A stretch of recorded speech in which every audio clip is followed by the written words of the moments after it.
Hello everyone, this is Neha Gupta. Welcome to Mehra classes. तो आज है हमारा यूनिट 9 का डाउट सेशन, जहां पर हम PYQs क्वेश्चंस भी सॉल्व करेंगे। मैं अपने बारे में कुछ इंट्रोडक्शन देना चाहती हूँ। मैं नेहा गुप्ता, मैंने जो है CICR नेट क्वालिफाई किया विथ ऑल इंडिया रैंक 26।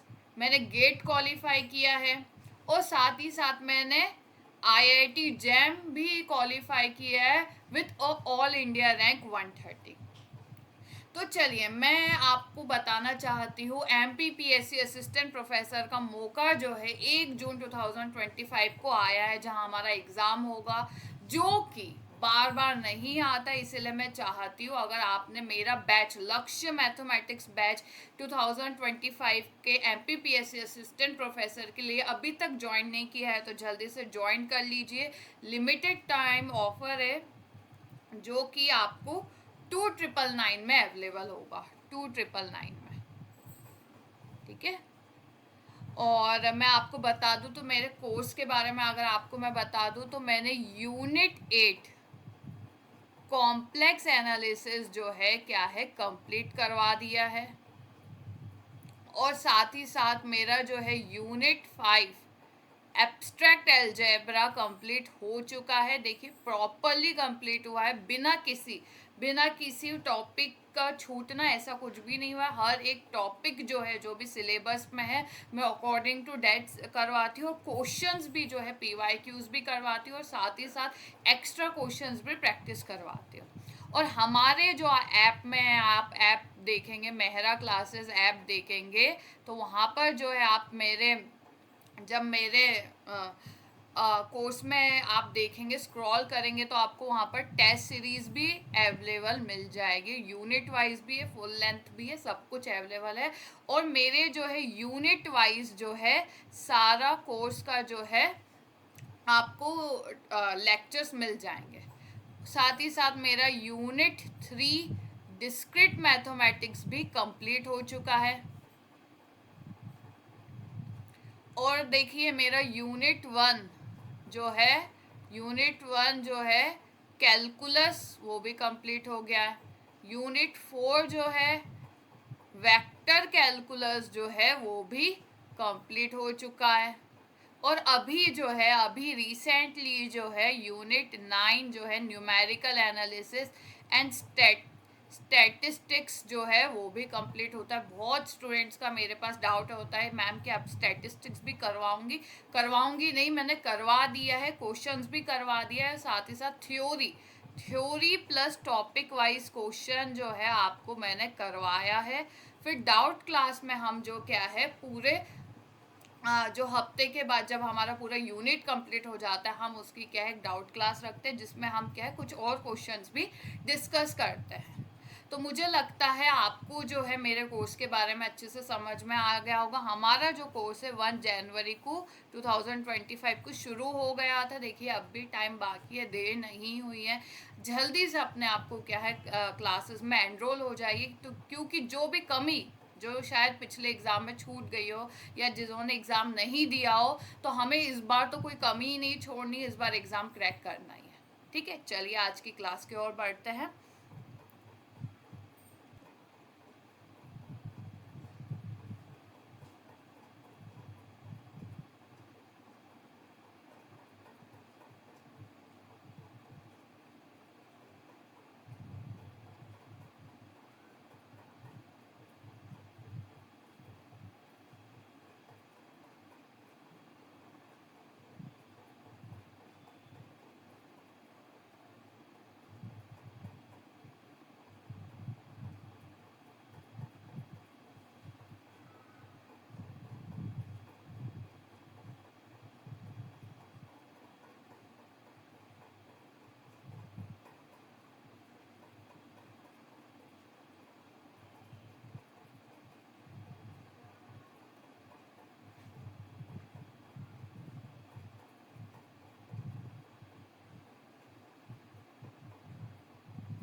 किसी से हुआ?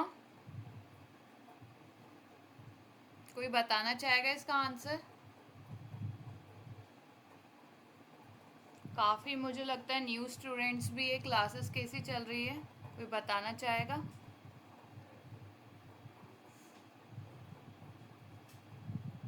चलिए, तो देखिए अनोवा क्या है। अनोवा जो है एक स्टैटिस्टिकल टेस्ट है जो क्या है एफ की वैल्यू निकालता है। तो यहाँ पर पूछा गया है for computation of F value in a one way ANOVA which is the final procedure step.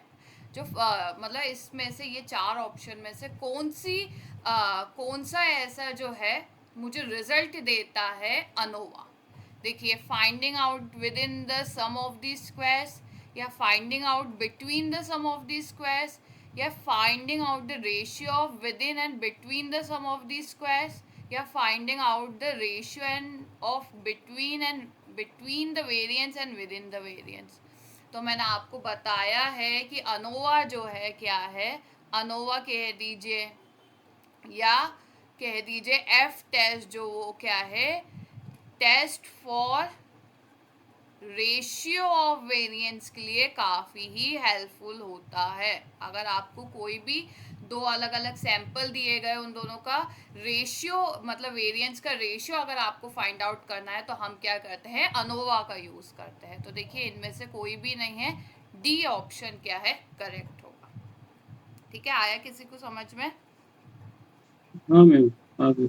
चलिए स्टार्ट नेक्स्ट करते हैं, ये ट्राई कीजिए।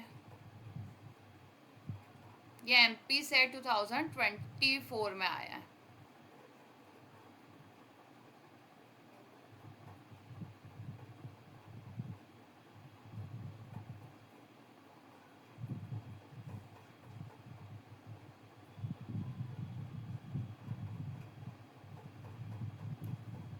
न्यू स्टूडेंट्स बहुत इस हफ्ते ज्वाइंट हुए हैं, तो कोई बताना चाहेगा कैसी क्लासेस लग रही है, क्वेश्चंस बन रहे कि नहीं?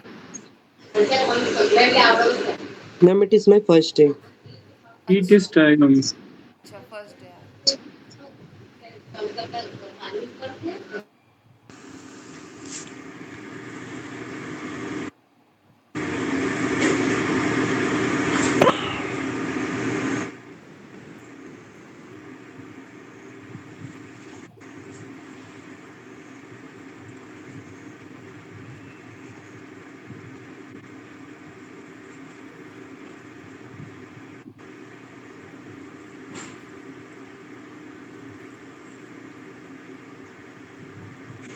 आशीष जी आपको कुछ पूछना है? जी मैडम, मैंने भी चालू किया है। अभी 13 तारीख को ही परचेज़ किया है मैंने कोर्स, अच्छा तो मुझे काफ़ी अच्छा लग रहा है। कॉम्प्लेक्स एनालिसिस स्टार्ट किया है मैंने अच्छा अच्छा। और कुछ सब्जेक्ट मैंने पहले से भी कवर कर चुके हैं। एमपी सेट में मैंने कवर किए थे अपने कुछ सब्जेक्ट चैप्टर्स, तो वो काफ़ी हेल्पफुल लग रहा है अभी मुझे। तो मैं न्यू स्टूडेंट्स से ये भी कहना चाहूँगी जो अभी यूनिट चल रहा है उसको भी आप क्या है देखते रहिए, क्योंकि डाउट सेशन होता है तो आपका यहीं क्या है सब क्लियरिटी आ जाएगी। तो बहुत सारे स्टूडेंट्स क्या करते हैं, प्रीवियस लेक्चर्स देखते हैं, तो फिर उन लोगों को थोड़ा सा इशू हो जाता है कि मैम अभी यूनिट हम कुछ और पढ़ रहे हैं और कुछ और चल रहा है। ठीक है, तो अभी वैसे भी नया यूनिट चालू होने वाला है, तो आप वो भी देखते रहिए, अपना रिकॉर्डेड भी देखते रहिए, है ना। कब से होगा मैडम न्यू यूनिट चालू? अभी मंडे या ट्यूसडे से न्यू यूनिट स्टार्ट हो जाएगा। मैं व्हाट्सएप में आपको इंफॉर्मेशन भी देती रहती हूँ, डिस्क्रिप्शन में आप चेक कीजिएगा। ठीक है, अच्छा, डिस्क्रिप्शन में जो भी होता है मैं उसमें इंफॉर्मेशन डाल देती हूँ ताकि सारे स्टूडेंट्स को पता चलते रहे। ठीक है, चलिए इस क्वेश्चन का आंसर आया किसी का? मैम एक जानकारी और चाहिए थी। क्या ये लाइव क्लास इसी टाइम को होती है? हाँ, सैटरडे टू सैटरडे 7 PM में ही होती है। ऑफ किस दिन रहता है इसमें? Of Sunday. संडे ऑफ रहता है। 7 टू 9 रहती है क्लास। हाँ, आपको डाउट सेशन अभी लाइव मिलेगा, बाकी तो रिकॉर्डेड डेली अपलोड होता है, ऐसा है। तो ये डाउट सेशन चल रहा है अभी जो आप पढ़ा रहे हैं? हाँ, डाउट सेशन होता है, जिससे स्टूडेंट्स को डाउट्स पूछना है वो डाउट पूछ सकते हैं, और बाकी मैं जी। क्वेश्चंस प्रिपेयर करवाती हूँ। और बाकी जो यूनिट जो आप पढ़ाते हैं वो रिकॉर्डेड मिलेगा? हाँ, आपको मिलेगा, और वीकली जो डाउट सेशन चलता है, जो भी रिकॉर्डेड में डाउट हो तो आप पूछ सकते हो। ठीक है, थैंक यू मैडम। ओके, चलिए। तो देखिए, इसका किसी के पास आंसर आया, कोई बताना चाहेगा? चलिए, तो देखिए, the name of the test for testing the equality of a P means. देखिए, ये जो है एच नॉट जो है क्या होता है, कोई बताना चाहेगा एच नॉट क्या है? एच नॉट जो है वो क्या है? नल हाइपोथेसिस है। ठीक है, यहाँ पर बोला गया है बहुत सारी जो है, बहुत सारे सैंपल्स है जिसकी mean mu 1 mu 2 mu up till mu P जो क्या है, उसकी इक्वेलिटी उनने क्या की है, अज्यूम की है। तो वो कौन सा टेस्ट जो है हमें इक्वेलिटी ऑफ मीन बताता है? कोई बताना चाहेगा कौन सा टेस्ट है? टी टेस्ट आएगा उनका। कौन सा test? T test T test. नहीं, एफ टेस्ट जो है हमारा क्या है, equality of means. P test जो है डिफरेंस बताता है, कंपेयर करता है, मीन को कंपेयर करता है, सही बात है, बट सिर्फ 2 सैंपल होंगे तभी। यहाँ पर जो है हमारा क्या है, सैंपल 2 नहीं है, उससे ज़्यादा है, अप टिल पी है। ठीक है, और यहाँ पर जब हमारे एन की वैल्यू क्या है, 30 से छोटी होनी चाहिए, मतलब जो सैंपल्स है वो 30 से कम होने चाहिए। और ये जो जेड टेस्ट है ये भी कंपेयर करता है मीन को, चेक करता है कि मीन की इक्वेलिटी है कि नहीं, पर सिर्फ 2 सैंपल्स के लिए।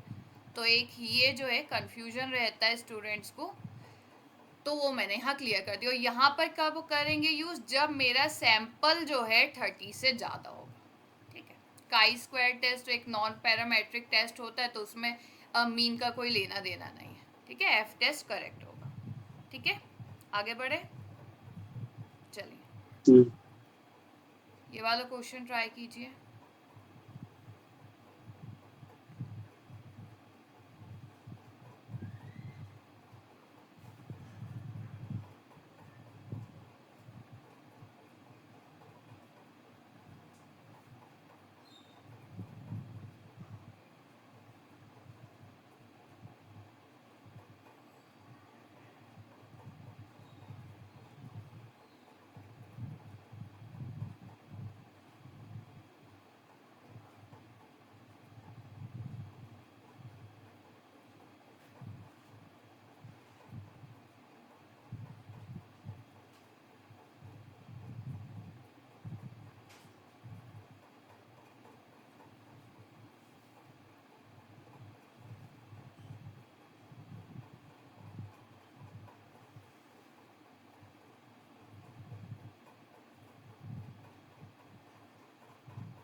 आया किसी का आंसर?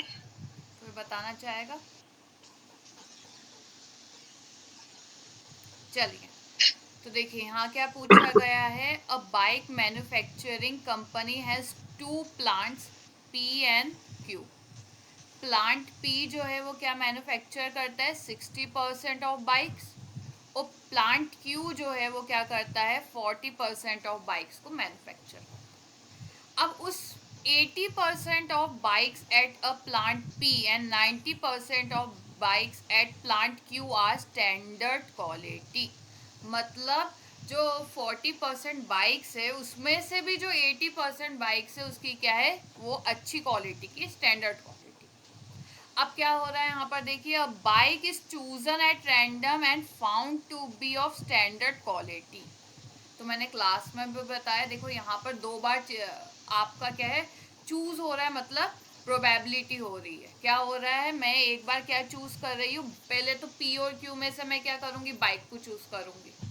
अब पी और क्यू में से मैंने कोई भी पी या क्यू बाइक चूज कर ली, उसमें से भी मैं क्या करूँगी, सेकेंड टाइम वापस अच्छी क्वालिटी की है कि स्टैंडर्ड क्वालिटी की है कि नहीं, वो चूज करूँगी। तो यहाँ क्या हो रहा है, दो दो केसेस हो रहे हैं, दो बार मैं क्या है कोई भी आइटम को चूज कर रही हूँ। तो उन्होंने क्या कहा है, what is a probability that it has come from plant P. तो प्रोबेबिलिटी क्या है कि जो बाइक है और साथ ही साथ स्टैंडर्ड क्वालिटी की है, वो क्या होनी चाहिए, पी से होनी चाहिए, इसकी क्या प्रोबेबिलिटी है। तो ये देखिए एमपी पीएससी असिस्टेंट प्रोफेसर 2022 में आया था। तो कोई बताना चाहेगा कि कौन सी थ्योरम हम यहाँ यूज करेंगे, कोई बताना चाहेगा? चलिए, तो बेस थ्योरम जो है, कभी भी मैंने कहा है क्लास में भी, अगर आपको क्या है, ऐसे दो केसेस आ जाए जहां में क्या है, कुछ आइटम को चूज करना हो, एक बार तो देखो आपको बाइक चूज करनी है और एक बार आपको बाइक जो चूज की है उसमें से स्टैंडर्ड क्वालिटी की कौन सी बाइक है ये चूज करनी। तो जब भी दो बार आपको ऐसे केसेस दे दिया जाए तो आंखें बंद करके क्या करना है, बेस थ्योरम यूज करना। अब क्या करो, पहले तो पहले बेस थ्योरम लिख लेती हूँ मैं कि ई आई जो है अपॉन ए जो होता है, क्या होता है, पी पी ई आई और पी ए बाई ई आई होता है। ये अगर मुझे E1 का निकालना है, ठीक है, अपने पास क्या है, दो केसेस, एक पी ए और क्यू है। तो P E one P A by E one plus P E two P by P A by E to.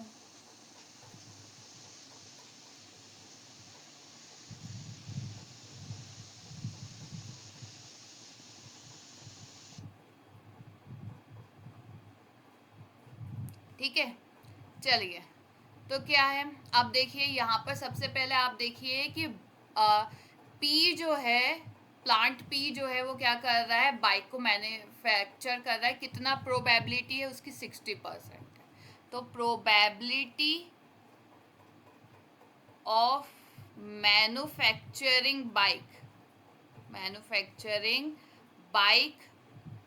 By P की क्या होगी, 60% है, मतलब 60/100 होगी। मतलब अगर 100 बाइक्स बना रहे हैं तो उसमें से जो है 60 बाइक्स जो है क्या है, पी बना रहा है। तो इसको मैं थोड़ा सा आसान में 3/5 लिख लेती हूँ, ठीक है, या उसको जो है पी ऑफ पी से डिनोट कर देती हूँ। पी मतलब प्रोबेबिलिटी और पी से बना रहा है, इसलिए पी की। अब आ जाता है पी ऑफ क्यू ले लेती हूँ, ठीक है, probability of manufacturing bikes at P, ठीक है, बाय पी या एट पी। जो क्यू है वो क्यू बना रहा है मैन्युफैक्चरिंग, उसकी प्रोबेबिलिटी क्या है, देखिए 40% दिया हुआ है, ठीक है, 40% मतलब अगर 100 बाइक्स है तो उसमें से 40 बाइक्स जो है वो क्या है, पी बना रहा है।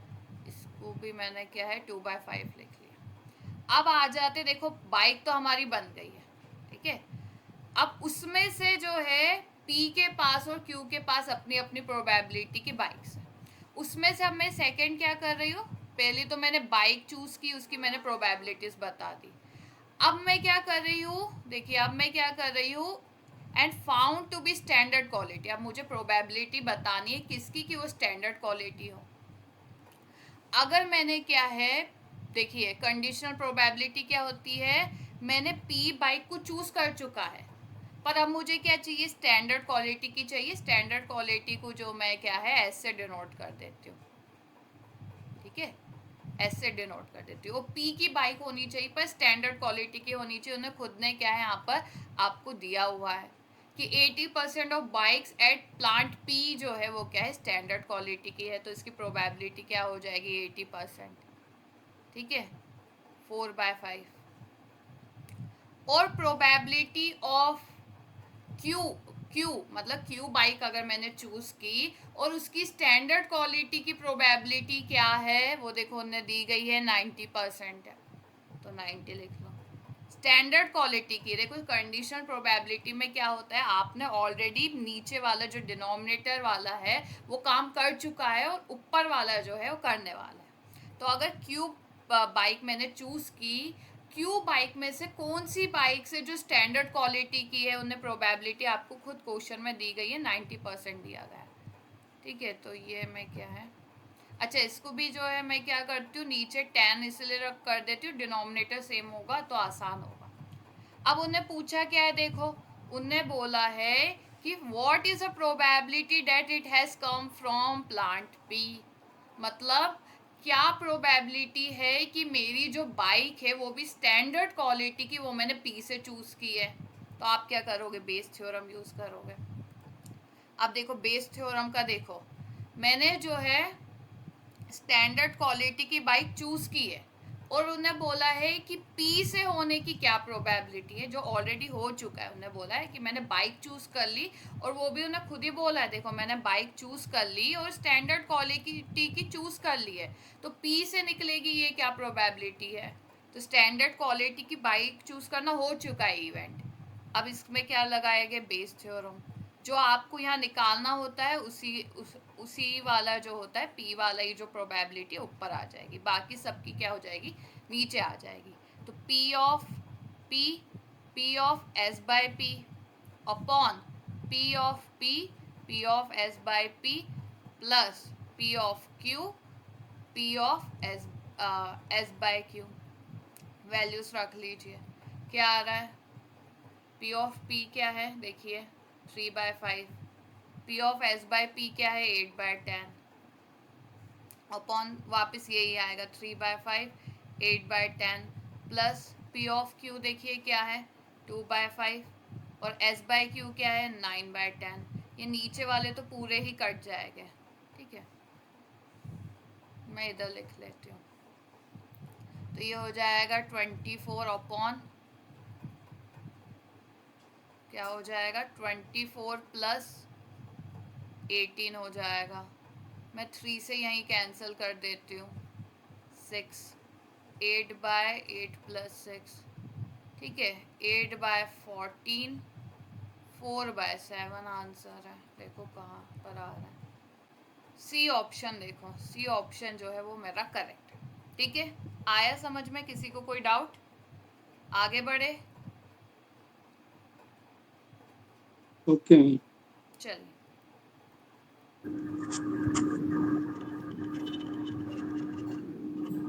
ये देखिए ये क्वेश्चन एमपीपीएससी असिस्टेंट प्रोफेसर 2018 में आया है, प्रोबेबिलिटी से ये क्वेश्चन ट्राई कीजिए।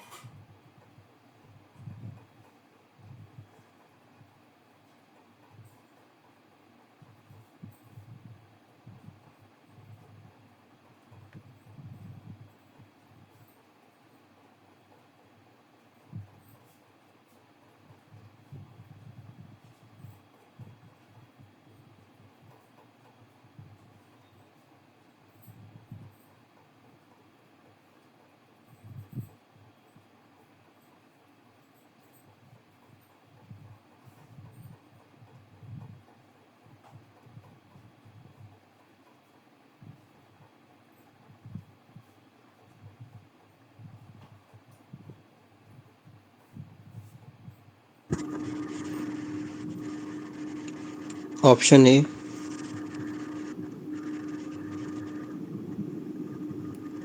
मैम एक रिक्वेस्ट थी कि ये बैकग्राउंड जो ब्लैक आता है इसको वाइट नहीं कर सकते क्या हम हाँ लोग? हाँ, एक रिक्वेस्ट आ चुकी है मेरी, आगे की जो क्लासेस होगी उसमें बैकग्राउंड ब्लैक नहीं मिलेगा आपको। क्योंकि इसको पीडीएफ जब निकालते हैं तो बड़ा पूरा ब्लैक आ जाता है। हाँ, एक स्टूडेंट की आ चुकी है, मैंने जो है ट्राई भी किया है, इसके पहले एक क्लास थी मैंने उसमें ही थोड़ा सा बैकग्राउंड सही किया, अब नहीं आएगा ब्लैक। ठीक है, हाँ, ठीक है मैम, थैंक यू मैडम।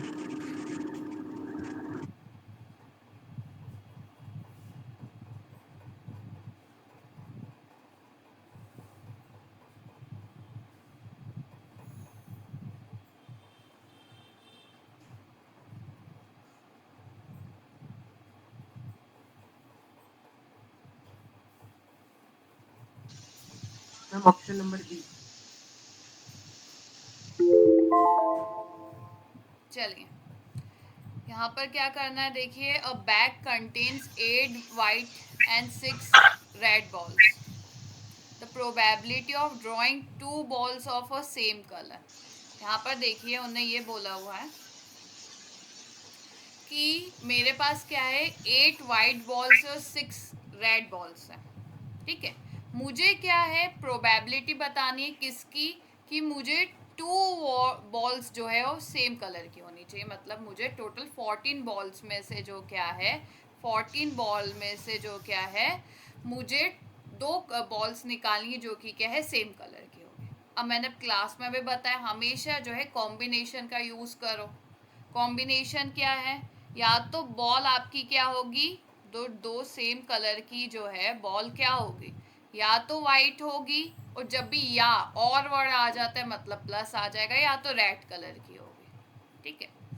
अब वाइट कितनी है, टोटल बॉल्स कितनी है, 8 है, तो 8 में से मुझे कितनी निकालनी है, 2 निकालनी है, तो 8C2 आ जाए। और टोटल बॉल्स कितनी है, 8 + 4 6 14 है, और टोटल में से भी कितनी निकालनी है, 2 निकालनी है। या तो ये कंडीशन होगी, या तो दोनों वाइट निकले, या तो दोनों रेड हो सकती है। तो टोटल रेड बॉल्स कितनी है, 6 है, 6 में से निकालनी कितनी है, 2 निकालनी है, तो 6C2 हो जाए। टोटल बॉल्स कितनी है, 14 है, 14 में से कितनी निकालनी है, 2, तो 8 × 7, इसका तरीका मैंने बताया, 8C2 है, तो क्या करो, 2 है तो 8 × 7 2 बार लिख लो, और नीचे जो है पलट कर, मतलब स्टार्टिंग से 2 बार लिख लो। 8C3 होता तो इसको क्या करते, 8 × 7 × 6, एक एक कम करके लिख लो 3 बार, क्योंकि 3 है, और नीचे जो क्या है स्टार्टिंग से 3 बार लिख लो, ठीक है। तो क्या करेंगे, 1 × 2, नीचे आ जाएगा 14 × 13, और 1 × 2 प्लस 6 × 5, 1 × 2 इंटू 14 × 13, और 1 × 2, ये तो कैंसल हो जाएगा, ठीक है। और इधर देखिए, अगर मैं कुछ और कैंसिल करना चाहूँ तो ये 2 से तो दोनों हो जाएंगे, 4 और 7, ये भी 3 और 7, ठीक है। तो 7 नीचे बचा, ये 28 + 15, ये हो रहा है 3 है ना। तो 43/13 7 जो है, मुझे लगता है 91 ही होगा, हाँ 91। तो आंसर जो है क्या आएगा, 43/91, ठीक है। तो बी ऑप्शन करेक्ट है, ठीक है। किसी को कोई डाउट, आगे बढ़े। Yes ma'am. चलिए ये वाला क्वेश्चन ट्राई कीजिए, सेंट्रल टेंडेंसी से है ये क्वेश्चन।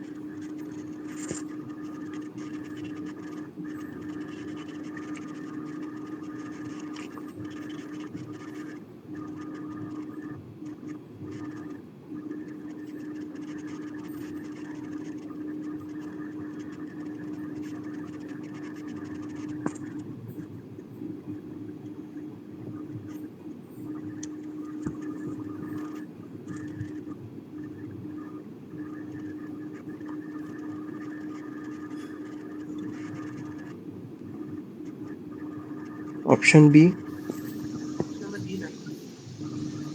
ठीक है, और कोई बताना चाहेगा। B, B number. ठीक,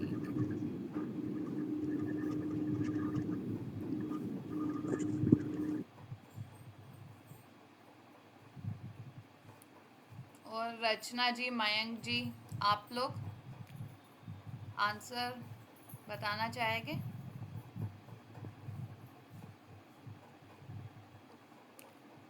चलिए, तो देखिए मीन ऑफ 6 ऑब्जर्वेशन इज 12, ठीक है। If each observation is divided by 3, find the new mean. तो अगर मीन में हम कुछ भी प्लस करें, हर एक ऑब्जर्वेशन से प्लस करें, माइनस करें, डिवाइड करें या मल्टीप्लाई करें, क्या मेरा मीन बदलता है? कोई बताना चाहेगा येस और नो? बदलता है कि नहीं बदलता है? अगर कोई ऑब्जर्वेशन से, मान लीजिए यहाँ तो 6 ऑब्जर्वेशन है, उसका मीन m आ रहा है, ठीक है, तो अगर मैं हर ऑब्जर्वेशन में क्या है 3 से डिवाइड करूँ तो क्या मेरा मीन चेंज होगा?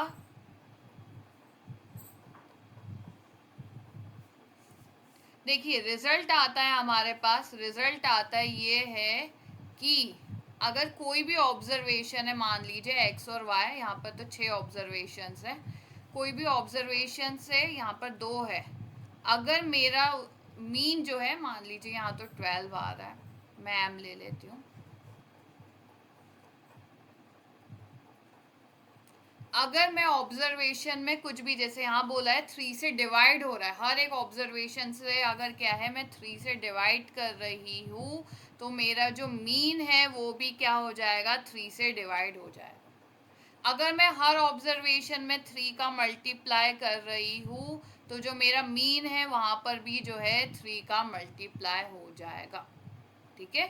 तो यही बात कही है कि अगर यहाँ पर 6 ऑब्जर्वेशन है जिसका मेरा मीन जो है 12 है, इसका मीन क्या है 12 है, और अगर मैं हर ऑब्जर्वेशन में जो है हर each observation is divided by 3, अगर मैं हर ऑब्जर्वेशन में क्या है 3 से डिवाइड करूं तो मेरा मीन में भी क्या है डिवीजन हो जाएगा, किसका, 3 का, मतलब आंसर 4 आएगा, ठीक है। आगे बढ़े, Yes, ma'am. Yes madam. ये वाला करिए।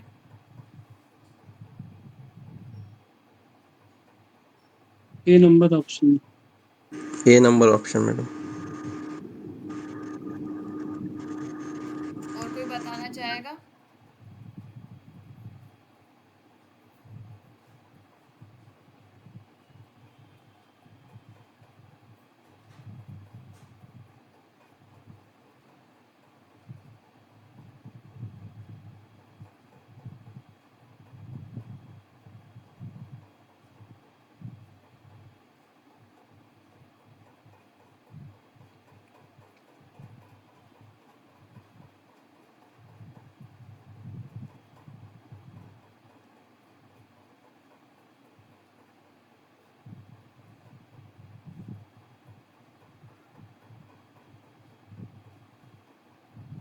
और कोई बताना चाहेगा आंसर?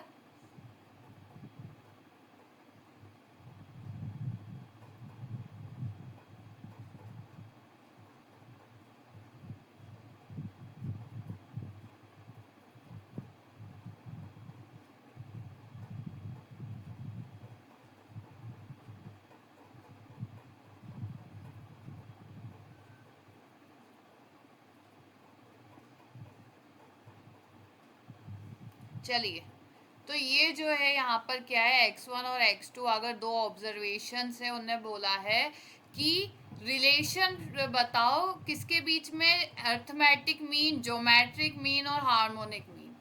अर्थमेटिक मीन क्या होता है, अगर दो ऑब्जर्वेशन है तो अर्थमेटिक मीन जो है दोनों का सम करके क्या हो जाएगा, जो भी जितने भी, जैसे दो ऑब्जर्वेशन है तो 2 हो जाएगा। ज्योमेट्रिक मीन क्या है, उन दोनों का क्या हो जाएगा, मल्टीप्लाई हो जाएगा, और जितने हैं अपॉन 2, 1/2 आ जाएगा। हार्मोनिक मीन क्या होता है, जितने भी टोटल ऑब्जर्वेशन है, जैसे 2 है यहाँ पर तो 1/2 अपॉन 1/x1 प्लस 1/x2 हो जाएगा, ठीक है। तो आप उनने बोला हुआ है कि इन तीनों के बीच में रिजल्ट क्या होता है, तो जो होता है ये अर्थमेटिक मीन जो होता है सबसे बड़ा होता है, फिर जो होता है हार्मोनिक, ये ज्योमेट्रिक मीन होता है, और फिर जो क्या होता है हार्मोनिक मीन बड़ा होता है, ठीक है। तो मुझे लगता है आप अगर x1 x2 कुछ भी लेके रखेंगे तो आप चेक कर सकते हैं, कुछ भी ले लीजिए, चेक कर लीजिए कौन सा बड़ा आ रहा है, ए ऑप्शन करेक्ट होता है, ठीक है। चलिए ये वाला ट्राई कीजिए। ये एमपी सेट क्वाड्रेटिक 2024 डी में डी आया। ऑप्शन में। और कोई बताना चाहेगा?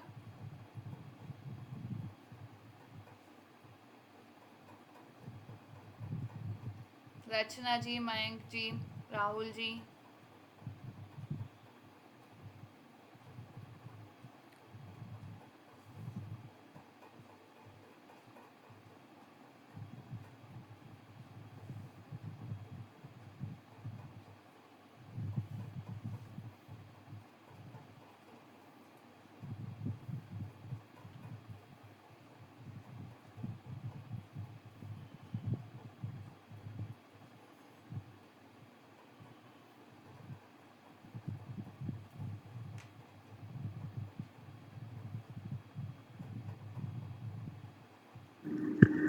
Option B.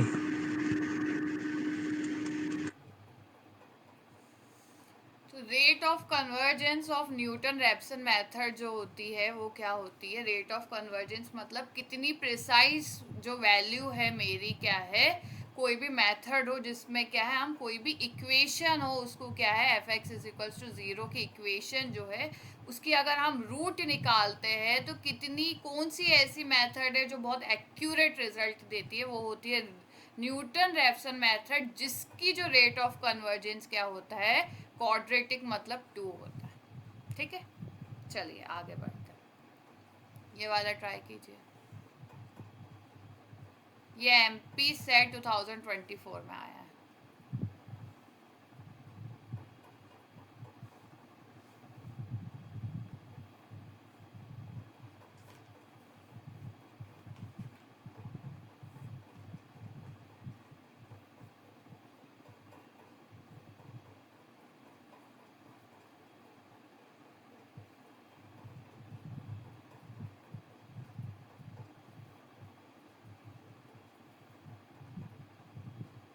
बी ऑप्शन है ना? ठीक है, और ट्राई कीजिए दूसरे लोग।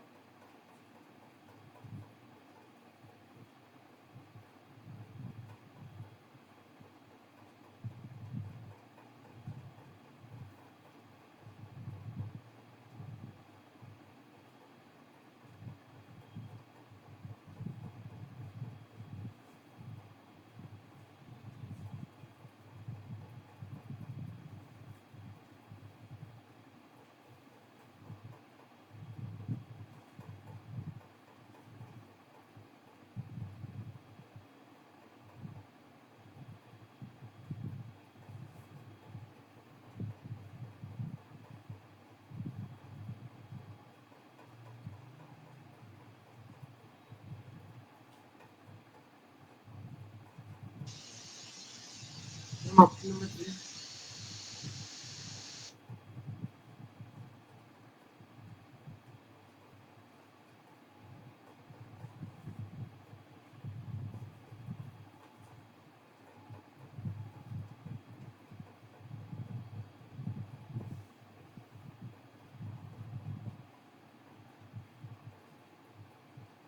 किसी का आंसर आया?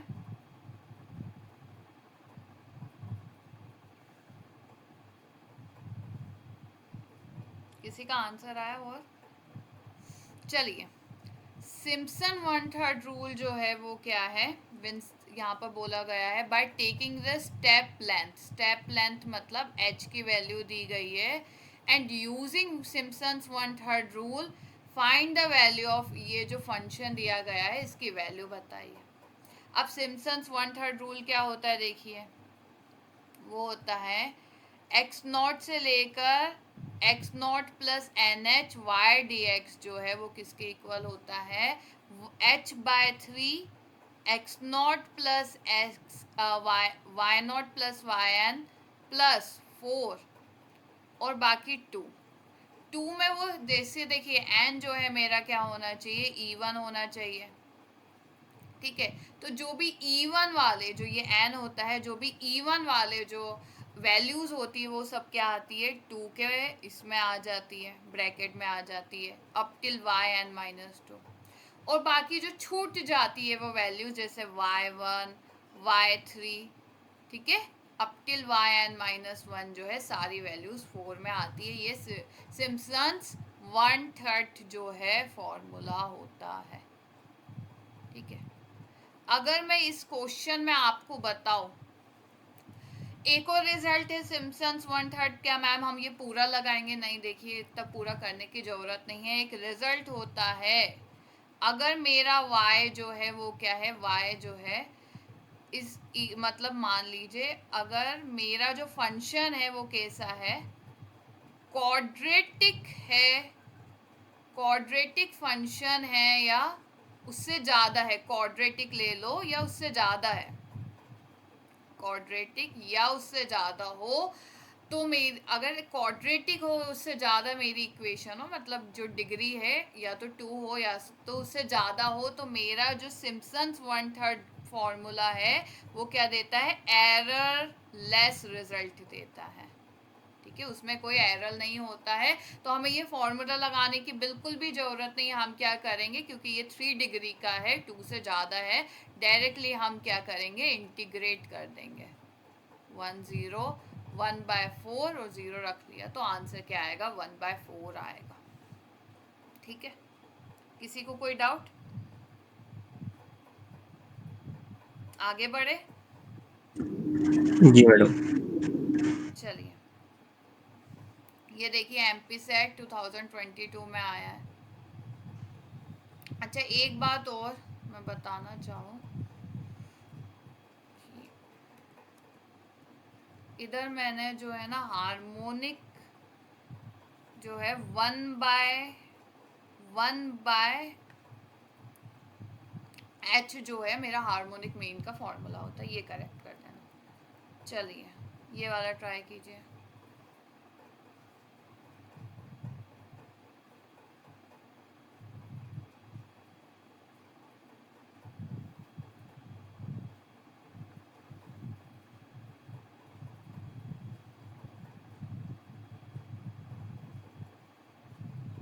ये नंबर ऑप्शन ए।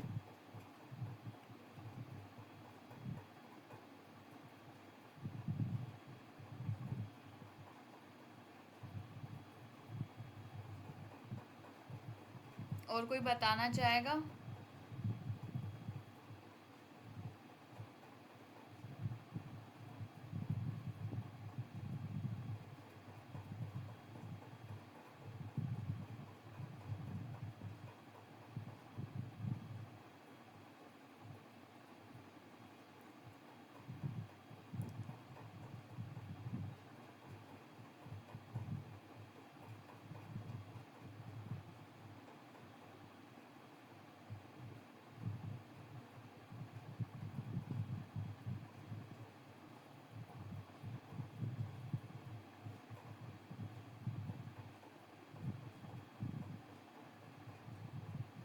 और किसी के पास आंसर आया है?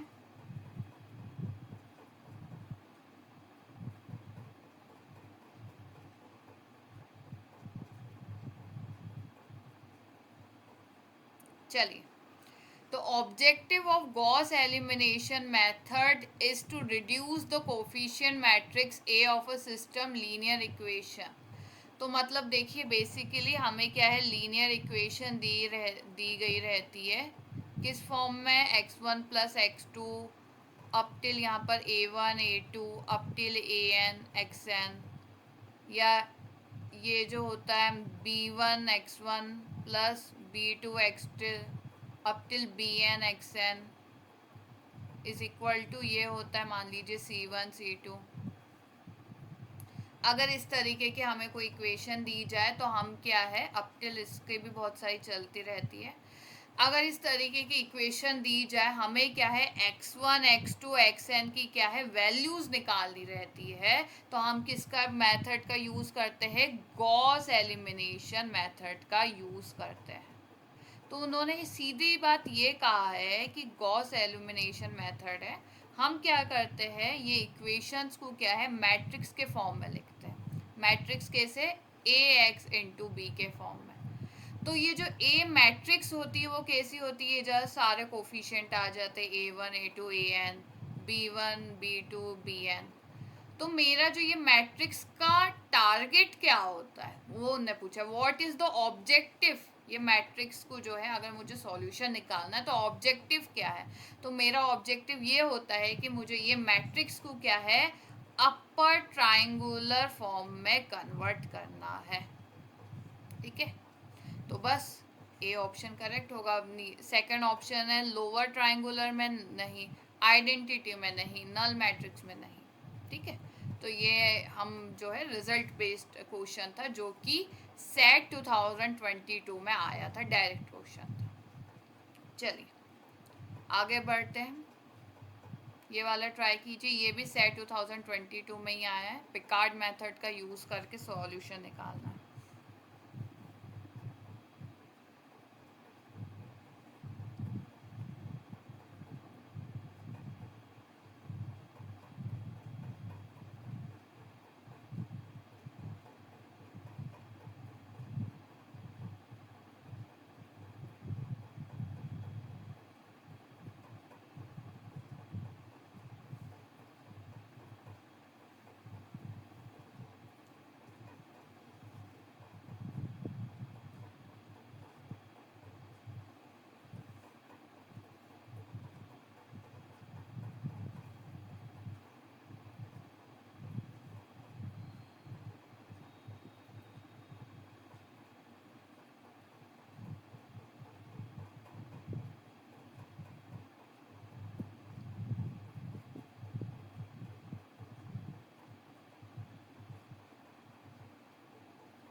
बी ऑप्शन आ गया।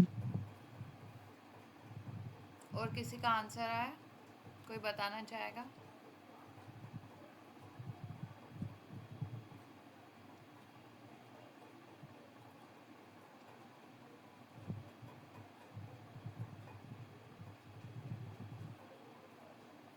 चलिए, तो यहाँ पर जो है आपको क्या है, पिकार्ड मेथड यूज करनी है।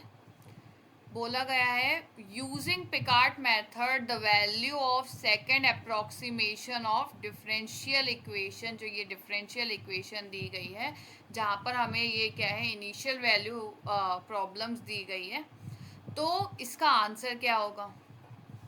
तो हमें क्या करना है, सबसे पहले पिकार्ड का फॉर्मूला क्या है, पिकार्ड्स फॉर्मूला क्या है, कोई बताना चाहेगा पिकार्ड्स फॉर्मूला क्या है? y is equal to y0 hmm plus integration of x0 x0 से x f hmm of x y। तो हमें क्या है, सबसे पहले मैं कभी भी कहती हूँ टारगेट पे ध्यान दीजिए। क्या है टारगेट, सबसे पहले तो ये गिवन पार्ट लिख लो, y नॉट जो है वो 0 दिया है, x नॉट जो है वो भी 0 दिया है, यहाँ से पता चल रहा है x नॉट और ये y नॉट। ठीक है, एफ एक्स वाई क्या दिया गया है, ये जो होता है हमारा क्या होता है, एफ एक्स वाई होता है, क्या है x square y square plus 1। ठीक है, अब टारगेट क्या है ये पहचान दो, क्या है टारगेट, उन्होंने बोला है कि सेकंड अप्रोक्सीमेशन निकाल। तो सबसे पहले तो फर्स्ट अप्रोक्सीमेशन क्या होगा, मतलब निकालना क्या है, सेकंड अप्रोक्सीमेशन क्या, तो हमें पता है एक्स एन क्या होता है, x not plus N h होता है। जब x 1 रखूंगी तो क्या आ जाएगा, देखिए x नॉट प्लस बस n के जगह 1 रख रही हूँ और कुछ भी नहीं है h। अब देखिए यहाँ पर जो है हमारा h जो है वो दिया नहीं है, और जब भी h ना दिया जाए तो 1 रख लो। ठीक है, तो h की वैल्यू क्या हो जाएगी, यहाँ पर 1 हो जाएगी और ये तो 0 दिया गया। x2 देखो क्या है, x2 जो है वो क्या दिया गया है मेरा, यहाँ पर x n के जगह 2 रखेंगे तो देखो क्या आएगा, 2h आएगा। x नॉट तो 0 है, अच्छा h1 ये है तो x1 तो ये आएगा क्योंकि h के जगह 1 रखा है ये। x नॉट क्या है, 0 है, h के जगह 1 रखो तो x2 क्या आ जाएगा, 2 आ जाएगा। इनके करस्पॉन्डिंग में मुझे क्या है x1 और y1 और y2 निकालना है। सेकेंड अप्रोक्सीमेशन मतलब मुझे y2 निकालना है, क्योंकि ये तो है फर्स्ट अप्रोक्सीमेशन और इसे जो है हम क्या कहते हैं, सेकेंड अप्रोक्सीमेशन। ठीक है, टारगेट पता चल गया। अब मेरा जो फॉर्मूला है उसको यूज करो। n के जगह फॉर्मूले में बस मैंने क्या किया, n के जगह जो है वो 1 रख लिया, तो y1 हो जाएगा y0 plus x0 x f(x) y1 dx। बस n के जगह क्या है मैंने 1 रखा, ये y0 हो जाएगा। y1 y0 क्या है, देखो क्या दिया गया, 0 दिया गया है। x0 देखो 0 दिया गया है x। अब f(x) y मतलब जो मेरा फंक्शन है, x के जगह x रखो और y के जगह y0 रखो, तो x square by y0 square plus 1 dx। y0 तो 0 था मेरा, तो क्या हो जाएगा, x स्क्वायर dx हो जाएगा, ये हो जाएगा x³ बाय 3, y1 आ गया।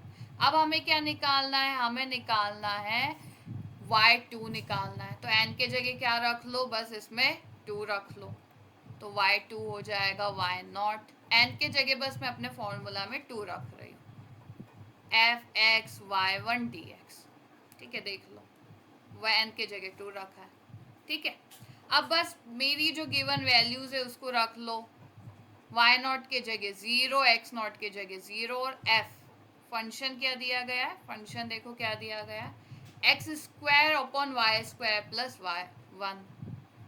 तो कुछ मैं नहीं, x तो यहाँ पर x ही था, y की जगह मैं क्या रख लूँगी, y1 स्क्वायर प्लस 1 dx। अब क्या करेंगे, अब हमें जो है, सिंस ये x के रिस्पेक्ट में इंटीग्रेट करना है तो सबको एक जैसा रखना पड़ेगा, तो y1 की वैल्यू हमने निकाली थी x³ बाय 3, तो ये क्या हो जाएगा x, अब यहाँ पर स्क्वायर है तो x⁻6 बाय 9 प्लस 1 dx। इसको क्या है, y2 is equal to 0 to x, क्या हो जाएगा, x स्क्वायर y6 9 और ये क्या हो जाएगा, ऊपर चले जाएगा 9। अब मैम हम क्या करें, इंटीग्रेशन का क्या करना है, तो देखो अगर कहीं भी डाउट हो तो ऑप्शन देखो, ऑप्शन देखो, ऑप्शन में हर जगह tan इनवर्स आ रहा है, मतलब 100% ये हमें क्या है, इंटीग्रेशन के बाद क्या है, tan इनवर्स मिलेगा। ठीक है, ऐसे ऑप्शन तो आना ही है, तो हम ऑप्शन से ही आंसर ढूंढे ना, हम क्यों अपना दिमाग चला। तो बस मैं क्या करती हूँ, ये एक्स स्क्वायर को हटाना है, इसको हटाने के लिए मैं क्या करती हूँ, इसको जो है इस तरीके से लिख लेती हूँ, x³ को ले लो t, इसको ले लो 3x स्क्वायर dx dt। अब ये जो है 3 क्या हो गया, इधर चले गया, 3 इधर चले गया, आ गई मेरी वैल्यूज, देखो क्या आ रही है, y2 इज इक्वल टू 9। अब ये लिमिट भी रख लो, x के जगह 0 रखा तो t भी 0 हो जाएगा, x के जगह मैंने x ही रखा तो ये x³ हो जाएगा, फिर ये हो जाएगा dt बाय 3, ये हो जाएगा t स्क्वायर प्लस, इसको 9 को 3 स्क्वायर लिख लेती हूँ। अब बस हो गया ना tan इनवर्स का फॉर्मूला, 3 रख लो, आ जाएगा tan इनवर्स t बाय 3, अब ये हो जाएगा 1 बाय 3। ठीक है, बस फॉर्मूला लगाया और कुछ भी एक्स्ट्रा नहीं किया, x³ और 0 लिमिट रख ली, 3 से 3 तो कैंसिल हो रहा है, लिमिट रख लो, क्या हो जाएगा tan इनवर्स x³ बाय 3, फिर ये हो गया 0 रखा tan इनवर्स में तो 0 ही आता है, tan इनवर्स x³ बाय 3 आ जाएगा आंसर, ऑप्शन सी करेक्ट। ठीक है, किसी को कोई डाउट, नो। चलिए तो यही था आज का हमारा लास्ट क्वेश्चन। तो कैसी लग रही है क्लासेस, तो मैं आपको फिर से बताना चाहती हूँ कि हमारा कोर्स जो है 2999 में अवेलेबल है। देखिए हमारी क्लासेस सब प्रॉपर चल रही है, सब कुछ हो रहा है, आप ना पीछे रह जाइए, आपका कंपटीशन जो है यही स्टूडेंट से है और आपको पीछे नहीं होना। अगर हमें एक सीट चाहिए असिस्टेंट प्रोफेसर में तो हमें अपनी पूरी जी जान लगा देनी है और कोई भी कमी छूट रही है तो आप हमारी क्लासेस और ज्वाइन कर लीजिए, आपको सब कुछ समझ में आएगा। कोई भी क्वेरी है तो इस नंबर पर डायल कीजिए, मेहरा क्लासेस ऐप कीजिए, ऐप डाउनलोड कीजिए, वहाँ पर आपको क्लासेस जो है क्या हो रहा है कैसा हो रहा है समझ में आ जाएगा। कुछ क्लासेस ओपन भी है तो वहाँ से आप क्या है देख सकते हैं कि मैम इस तरीके से पढ़ाते हैं, इस तरीके से चीज़ें हैं। तो मुझे लगता है आपको आज की क्लास भी समझ में आई होगी। तो थैंक यू सो मच।